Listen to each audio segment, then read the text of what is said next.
ஆரோக்கியமான சுவையோ சுவை. வணக்கம் நேர்களே, ஆரோக்கியமான சுவையோ சுவை நிகழ்ச்சிக்கு உங்களை அன்புடன் வரவேற்கிறோம். பல வாரங்களாகவே பிராய்லர் கோழிகள் பற்றி பல சந்தேகங்களுக்கு ரொம்ப அற்புதமான விளக்கங்களை கேட்டு தெளிவு பெற்று வந்திருக்கிறோம் இல்லையா? அந்த வகையில் இந்த வாரமும் நிறைய கேள்விகளோடு நான் வந்திருக்கிறேன். நம்ம நிகழ்ச்சிக்கு சீனியர் நியூராலஜிஸ்ட் டாக்டர்.V.Nagarajan அவர்கள் வந்திருக்காரு. டாக்டர் ப்ரொஃபஸர் சந்திரசேகர் அவர்கள் அனிமல் நியூட்ரிஷனிஸ்ட் வந்திருக்கிறார். இவர் இந்தியா மற்றும் வெளிநாடுகளில் கன்சல்டன்ட்டாக இருக்கிறார். வணக்கம் டாக்டர். டாக்டர், எந்த ஒரு நல்ல விஷயம் வந்தாலும் உடனே அதை அதுக்கு ஒரு அப்போசிஷன், உடனே அதை எதிர்க்கிற மாதிரி சோஷியல் மீடியாவில் ஒரு கருத்து உலவி விட்டுடுறாங்க. மக்களும் அது உண்மையா பொய்யா அதுக்கான கரெக்டான தெளிவு தெரியாமல் ஓய்யோ அது வந்துடுச்சு, சரி நம்மளும் அதை இது பண்ண வேண்டாம், நம்ம அவாய்ட் பண்ணிடலாம் அப்படின்னு. இப்போ அதை மாதிரி ஒரு பரவலாக வர இன்னொரு சோஷியல் மீடியா இது என்ன அப்படின்னாக்க, பிராய்லர் கோழி உட்கொண்டவங்களுக்கு தான் பறவை காய்ச்சல் வருது, பிராய்லர் கோழிகளுக்கு பறவை காய்ச்சல் வருது, அதை நம்ம உட்கொள்ளக்கூடாது அப்படின்னு சொல்லிட்டு நிறையா இது சொல்கிறாங்க. பறவை காய்ச்சல்னா என்ன டாக்டர்? உண்மைதான் மேடம், இது ரொம்ப சரியான கேள்வி கேட்டீங்க. எங்களுக்கு ஏன்னா எங்களுக்கு சோஷியல் மீடியாவில் நிறைய இந்த மாதிரி வந்துக்கிட்டு இருக்குது. நாங்களை பார்த்து வருத்தப்படுறதோட வேறு வழி இல்லை. ஏன்னா அவங்க பார்த்தீங்கன்னா இது தெரிஞ்சோ தெரியாமலும் இதெல்லாம் பரவிக்கிட்டு இருக்குது. பறவை காய்ச்சல் ஒரு வைரஸ் நோய், பறவைகளை தாக்கக்கூடியது. இந்த பறவை காய்ச்சல் பார்த்திங்கன்னா உலகம் மற்ற இடத்துல இருந்தாலும் இந்தியாவில் எப்போ வந்ததுன்னா 2006 பிப்ரவரி மாதத்தில் முதல் தாக்கம் நவாப்பூர்னு ஒரு ஊரில் மகாராஷ்டிரா மாநிலத்தில் முதல்ல தாக்கம் ஏற்பட்டுச்சு.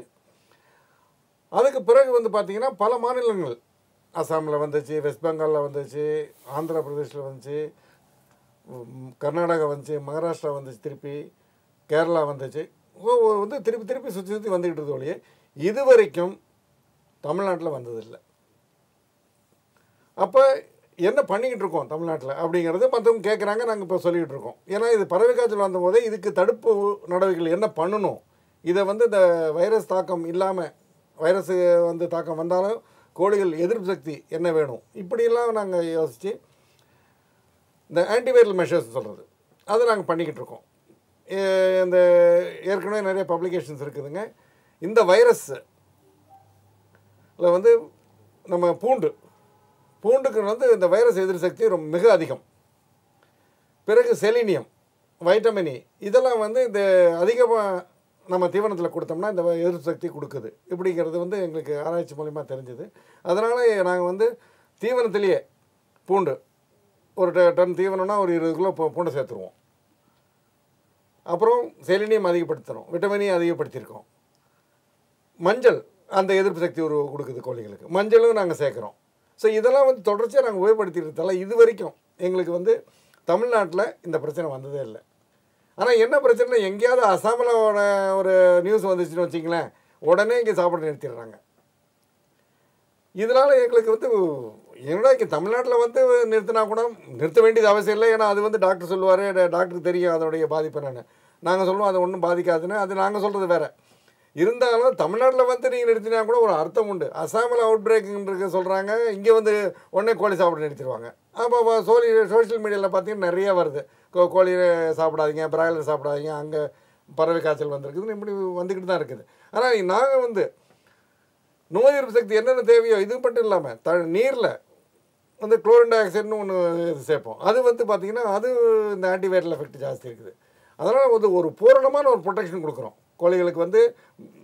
அது எந்த விதமான தாக்கம் வந்துடக்கூடாதுங்கிறதுக்காக ஒரு சொல்லுவோம். அந்த மாதிரி பயோசெக்யூரிட்டிக்கு ஃபுல்லாக ஒரு கோட்டை கட்டுற மாதிரி அந்தளவுக்கு பண்ணிகிட்டு இருக்கிறதால தான் நாங்கள் தப்பிச்சிட்டு இருக்கோம். இப்போ மற்ற மாநிலங்களும் கேட்க ஆரம்பிச்சிட்டாங்க எங்களுக்கு, எப்படி நீங்கள் பண்ணுறீங்க, இது வரைக்கும் நாமக்கல்லேருந்து இவ்வளோ கோழிகள் இருக்குது, மற்ற இடத்துலையும் கோயம்புத்தூர் பெல்ட்டு மற்ற இடத்துலையும் பிராய்லர் இவ்வளோ இருக்குது, எப்படி இங்கே மட்டும் இது வரைக்கும் வந்ததில்லை? ஏன்னா இன்றைக்கி நம்பர் 2 கோழிகளில் தமிழ்நாடு தான். இந்த இருந்தாலும் உங்களுக்கு வரலையான்னு கேட்கும்போது அப்புறம் சொல்கிறேன், இந்த மாதிரிலாம் நாங்கள் பண்ணிக்கிட்டு இருக்கோம் அப்படின்னு. இப்போ பல பண்ணைகள் இதுவும் பண்ண ஆரம்பிச்சிட்டாங்க. இப்போ அங்கேயும் அவங்களுக்கும் அந்த அவுட் பிரேக் வர்றதில்லை. பட் இது தொடருமாங்கிறது பின்னால் சொல்ல முடியாது. இது வரைக்கும் எங்களுக்கு வரல.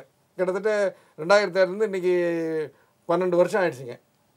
இது வரைக்கும் எங்களுக்கு தமிழ்நாட்டில் இந்த பாதிப்பு வரல.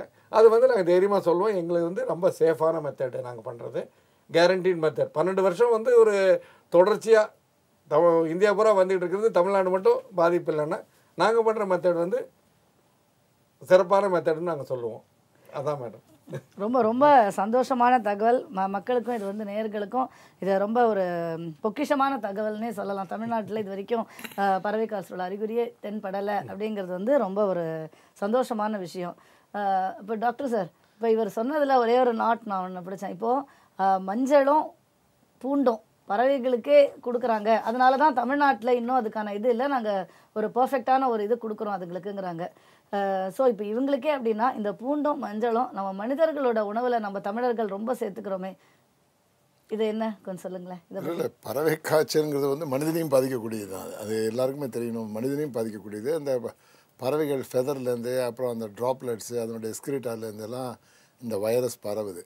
ஆனால் இந்த வைரஸ்க்கு என்ன ஒரு கேரக்டர்னு கேட்டிங்கன்னா, லபைல் வைரஸ்ன்னு நாங்கள் ஆங்கிலத்தில் சொல்லுவோம். அது எப்படின்னு கேட்டிங்கனாக்கா, அதுக்கு உயிர் வாழ்கிறதுக்கு எப்படி ஹெச்ஐவி வைரஸ் வந்து அந்த ஈரச்சத்து இருக்கிற வரைக்கும் தான் இருக்கும், அதனோட வாழ்க்கை வந்து ஃபியூ செகண்ட்ஸ் தான். அந்த மாதிரி அதுக்குள்ளே ஏதாவது இன்ஃபெக்ஷன் ஆனால் தான் உண்டே விழிஞ்சு, அந்த மாதிரி இது வந்து 35 டிகிரிஸ் மினிமம், 50 டிகிரிஸ் மேக்ஸிமம், அதுக்குள்ளே இறந்து போயிடுது. இப்போ பார்த்தீங்கன்னாக்கா அந்த கோழி எஸ்கிரீட்டாலேருந்து வர வைரஸ் வந்து ரொம்ப லபைல் வைரஸ்ன்னு சொல்லுவோம். லபைல் வைரஸ்னு என்னென்னு கேட்டிங்கனாக்கா, அதுக்கு வர டெம்பரேச்சர் அப்புறம் வந்து அது உயிர் வாழ்கிற தன்மை எல்லாமே ரொம்ப கம்மி. இப்போ ஒரு 35 டிகிரிலேருந்து 50 டிகிரிக்குள்ளேயே அதை தாங்காது இறந்து போயிடும். ஸோ அதுக்குள்ளே வந்து ஒரு மனிதனை தாக்குறது வந்து ரொம்ப துர்லபம். யாருக்கு இந்த பறவை காய்ச்சல் வர வாய்ப்பு இருக்குதுன்னு கேட்டிங்கன்னா, இந்த பறவை இருக்கிற இடத்துலையே போய் வேலை பார்க்குறவங்களுக்கு வர்றதுக்கு வாய்ப்பு இருக்குது. ஆனால் அது அவங்களாம் குவாரண்டைன் பண்ணி அந்த மாதிரி வந்து ஒரு சுச்சுவேஷன்லேயே வராமல் தான் இப்போ நம்ம கவர்மெண்ட் எல்லாமே பண்ணிகிட்ருக்காங்க. இப்போது இந்த இதோடு இல்லாமல் எப்படி ஒரு இந்த சப்போஸ் இப்போ ஒரு பை சான்ஸ் வருது, ஒரு 0.0% வச்சுங்களேன், ஒரு சான்ஸ் ஒரு கோழி வருதுன்னு வச்சுங்க, அந்த கோழியை ப்ராசஸ் பண்ணுறோம்ல, நம்ம சமைக்கிறோம் இல்லையா, அந்த சமைக்கிற ப்ராசஸ் வந்து ஹீட் குக்கரிங் அப்படியே வந்து ஹெவி பிளாஸ்ட் பண்ணி நம்ம குக் பண்ணுறப்போ வந்து இந்த வைரஸ் இருந்த இடம் தெரியாமல் போயிடும்.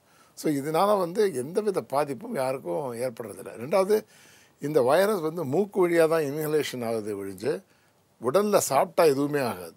அந்த வைரஸே நம்ம முழுங்கினாலும் ஒன்றும் ஆகாது. ஆனால் வைரஸை மோந்து பார்த்து நுரையீரலுக்கு வந்தால் அது அஃபெக்ட் ஆகும். ஸோ பேர்ட் ஃப்ளூ வைரஸ் வந்து மெஜாரிட்டி பை இன்ஹலேஷன்னா சுவாசத்தில் பரவுது.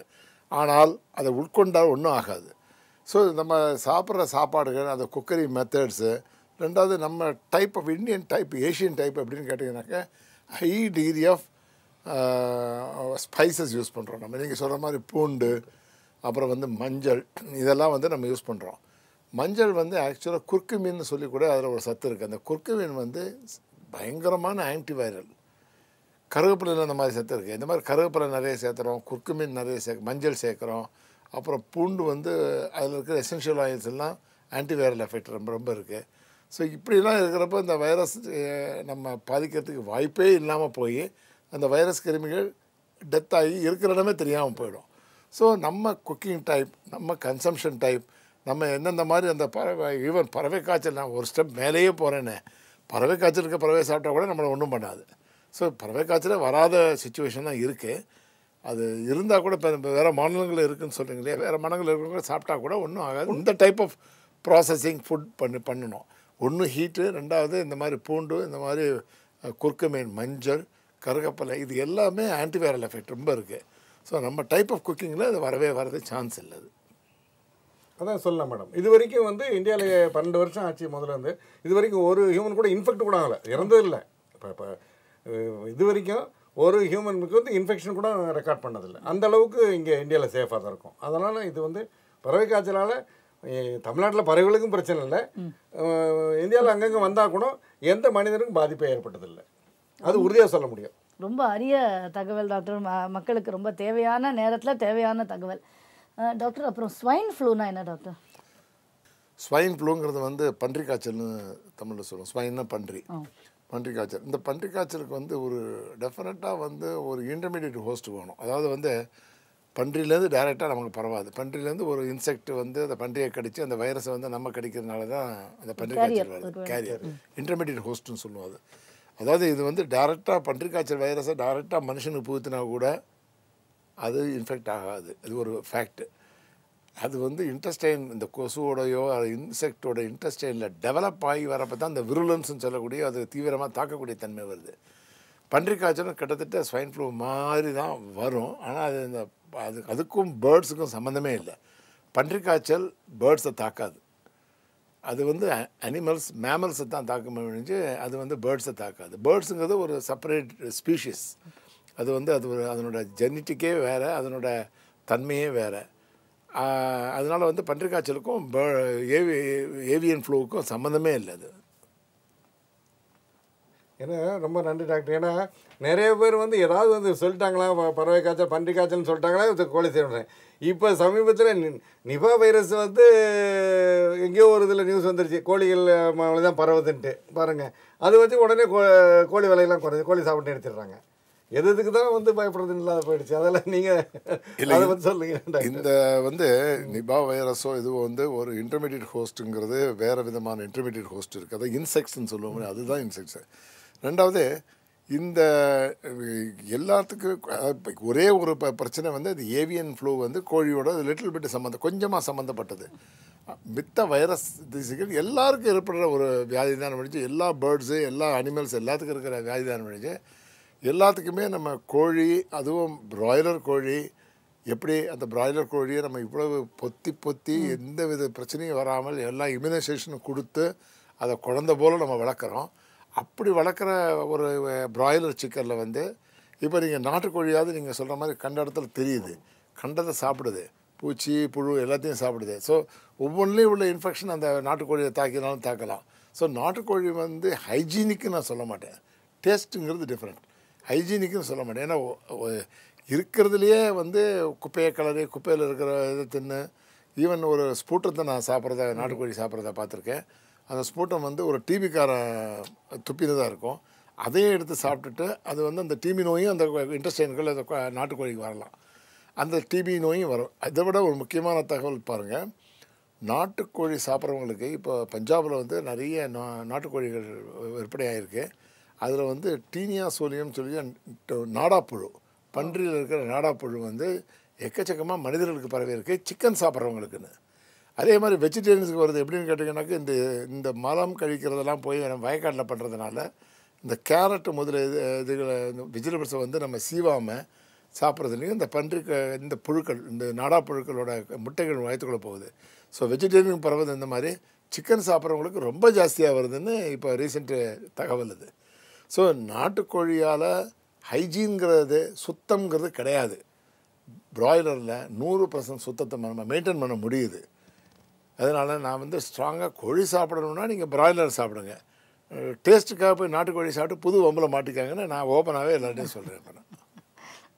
ரொம்ப அழகாக ரொம்ப அற்புதமாக விளக்கம் சொன்னார் இல்லையா?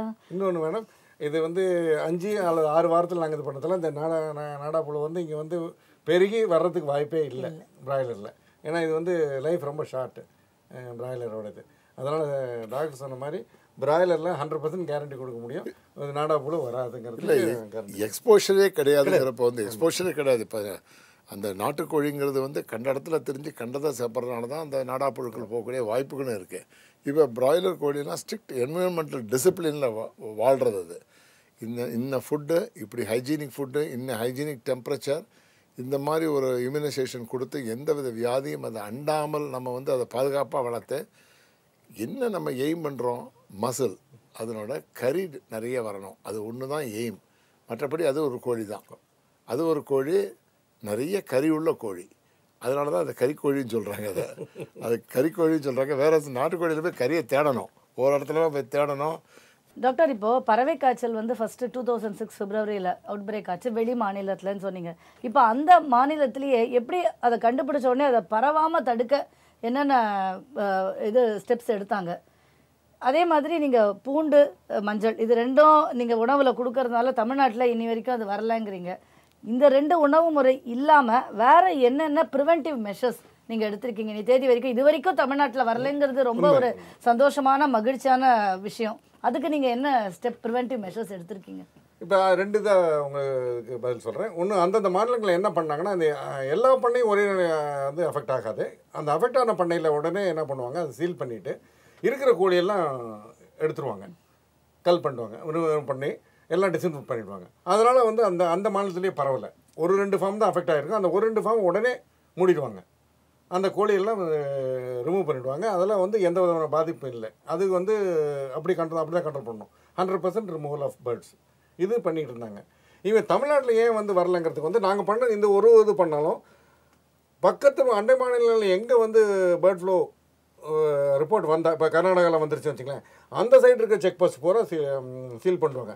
வர ட்ரக்கு பூரா டிஸ்இன்ஃபெக்ட் பண்ணுவாங்க. அனிமல் டிபார்ட்மெண்ட் தமிழ்நாடு வந்து கால்நடை பராமரிப்புத்துறை வந்து ரொம்ப மிக சிறப்பாக பண்ணி செய்வாங்க. அந்த சமயத்தில் ஒரு தனியாக சிறப்பு கால்நடை மருத்துவரை அங்கேயே போட்டு அவங்க வந்து அந்த எல்லாமே அட்டெண்டர்லாம் போட்டு வர்ற ட்ரக்கு பூரா செக் பண்ணி ஸ்ப்ரே பண்ணி தான் உள்ளார விடுவாங்க. மிக அருமையாக பண்ணாங்க. இது வந்து ஒரு தடவை இல்லை, ஒவ்வொரு தடவையும் கேரளாவில் அவுட் பிரேக் வந்தபோது கேரளாவுக்கு வர ட்ரக்கு பூரா டிஸ்இன்ஃபெக்ட் பண்ணி தான் உள்ளார விடுவாங்க. ஆந்திராவில் அவுட் பிரேக் ஆச்சு, அப்பயும் அந்த மாதிரி தான் பண்ணாங்க. அதனால் நமக்கு வந்து அந்த என்ட்ரி பாயிண்ட்லேயே அவங்க தடுத்துடுறாங்க. இங்கே வரைக்கும் நாங்கள் நாமக்கல் தான் முக்கியமான இருக்குது, கோயம்புத்தூர் இருக்குது, அந்தளவுக்கு வர விடுறதில்ல. என்ட்ரி பாயிண்ட்லேயே எல்லாத்தையும் டிஸ்இன்ஃபெக்ட் பண்ணுறதால எந்த விதமான மூலப்பொருள் எங்களுக்கு கோழி பண்ணைகளுக்காக வந்தாலும் அங்கேயே வந்து அதை சுகாதாரமாக தான் அனுப்பி வைப்பாங்க. அதில் நம்ம அரசுத்துறையுடைய பங்களிப்பு வந்து மிக முக்கியம். கால்நடை பராமரிப்புத்துறை தமிழக கால்நடை பராமரிப்பு துறையுடைய பங்களிப்பு அந்த கால்நடை மருத்துவர்களும் சிறப்பாக பண்ணிடுவாங்க. அந்த பீரியடில் பார்த்தீங்கன்னா 24 மணி நேரம் அவங்க அங்கே வந்து செக் போஸ்ட்டில் இருப்பாங்க. அதனால் அது ஒரு முக்கியமான பங்கு. நாங்கள் பண்ணுறது ஒன்று, ஆனால் இன்ஃபெக்டட் லாரி வந்துச்சுன்னு வச்சிங்களேன், ஓரளவுக்கு தான் நம்ம பண்ண முடியும். அப்போ வந்து அதையும் அவங்க தடுத்து நிறுத்திடுறாங்க. ஸோ அதில் இது கம்பைன்ட் ஒர்க்கு. நாங்கள் ஒரு பக்கம் பண்ணிக்கிட்டு இருக்கோம், கோழியோட எதிர்ப்பு சக்தியை அதிகப்படுத்துகிறோம். இருந்தாலும் இது வந்து அந்த வரவிடாமல் இமீடியட்டாக இங்கே அவுட் பிரேக் வந்து ஒரு நியூஸ் வந்துச்சுன்னா 24 மணி நேரத்துக்குள்ளே எல்லா செக் போஸ்ட்டும் சீல் பண்ணிடுறாங்க. அவங்க வந்து பார்த்துக்கிறாங்க. அவங்களுடைய கண்ட்ரோல் இல்லாமல் எந்த ட்ரக்கு எங்களுக்கு வராது. தீவன மூலப்பொருளோ மருந்தோ எதுவுமே எங்களுக்கு வராத மாதிரி பண்ணிடுறாங்க. அதனால் அது வந்து ஒரு சிறப்பான ஏற்பாடு. அதுவும் ரெண்டையும் சொல்லலாம். இங்கே நாங்கள் பண்ணுறது வேறு, அரசாங்கத்துடைய பங்களிப்பு தான் முக்கியம்னு நான் சொல்லுவேன். அது நல்லா சிறப்பாக பண்ணுறாங்க. அது இப்போ வந்து மற்ற இடத்துலையும் பண்ண ஆரம்பிச்சிட்டாங்க. இப்போ அதெல்லாம் ஓரளவுக்கு இப்போ வந்து அந்த அவுட் பிரேக்குங்கிறது மிக அரிது இப்போ. ஏன்னா இதை பார்த்துட்டு நம்ம ரியாக்ஷன் வந்து கொஞ்சம் கூடுதல் தான் மற்றவங்களோட கம்பேர் பண்ணும்போது. நம்ம தமிழ்நாடு கால்நடை பராமரிப்புத்துறை சிறப்பாக செயல்படுறாங்க. அது ஒன்று முக்கியமாக சொல்லணும். மேடம், இதுவும் இல்லாமல் அந்தந்த கலெக்டரேட்டில் வாரம் வந்து லோக்கல் வெட்டினரியன்ஸ் எல்லாம் வச்சு ரிவ்யூ மீட்டிங், எந்தெந்த ஃபார்மில் என்னென்ன பண்ணியிருக்காங்க, எப்படி தடுப்பு முறைகள்லாம் கடைப்பிடிக்கிறாங்கிறத வந்து கலெக்டர் வந்து ஸ்ட்ரிக்டாக ரிவ்யூ பண்ணுறாரு. அதனால் வந்து இது தனிப்பட்ட முறையில் இங்கே லோக்கல் வெட்டினரியன்ஸ் மட்டும் இல்லாமல், கன்சல்டன்ட் மட்டும் இல்லாமல், ஃபார்மர்ஸோடைய இல்லாமல் அரசாங்கத்தோட செயல்பாடு வந்து மிக முக்கியமான பங்கு. அதில் வந்து எந்த விதமானது இல்லை. இதெல்லாம் சேர்ந்து சொல்லலாம். ஏன் தமிழ்நாட்டில் வரலன்னா நாங்களும் பண்ணுறோம், பண்ணையாளர்களும் பண்ணுறாங்க, அரசும் வந்து ஈக்குவலாக அவங்களும் வந்து சப்போர்ட் பண்ணுறாங்க. உடனே வந்து அரசு நிர்வாகத்தோடைய தலையீடு இல்லைன்னா இப்படி பண்ணியிருக்க முடியாது. இப்போ இன்ஃபெக்டட் ட்ரக் வந்துச்சுன்னா நாங்கள் எப்படி கண்ட்ரோல் பண்ணுறது? அது வந்து அரசாங்கத்தோடைய செயல்பாடுகளில் முக்கியமானது. என்ன நேயர்களே, பறவை காய்ச்சல் பற்றியும் ஸ்வைன் ஃப்ளூ பற்றியும் நிறைய தகவல்கள் நமக்கு அள்ளி வழங்கினாங்க இல்லையா? உங்களுக்கு ரொம்பவும் பயனுள்ளதாக இருந்திருக்கும்னு நம்புகிறோம். மீண்டும் இன்னொரு எபிசோடில் அடுத்த வாரம் சந்திக்கலாம். நன்றி, வணக்கம்.